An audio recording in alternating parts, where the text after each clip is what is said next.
they provided county agents to further their expertise in farming. Not only that, they provided low interest rates in order that they could mechanize their farm. You won't see is that type of investment in none of the black communities that was built during Reconstruction period from the government.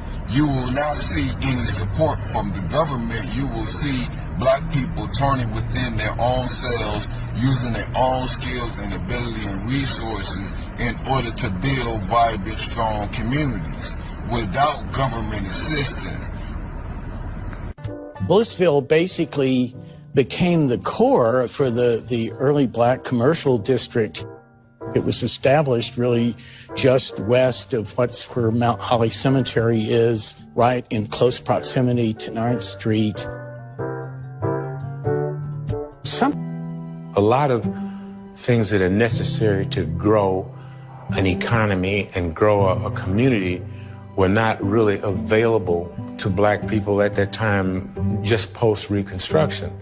And the way that it was provided by was the formation of fraternal organizations.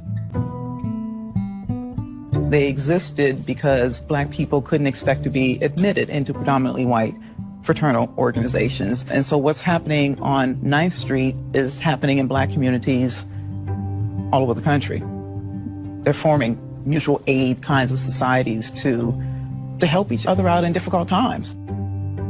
Not only that, today many of these people are receiving millions of dollars in federal subsidies not to farm, and they are the very people telling the black man that he ought to lift himself by his own bootstraps.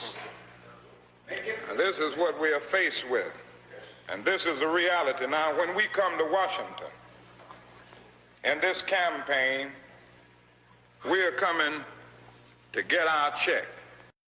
When the truth of the matter is, when left alone, because after the Civil War, you had Northern troops in the South protecting the blacks from the violence of the white Southerners, we was able to prosper until they removed the troops from the South 13 years after that.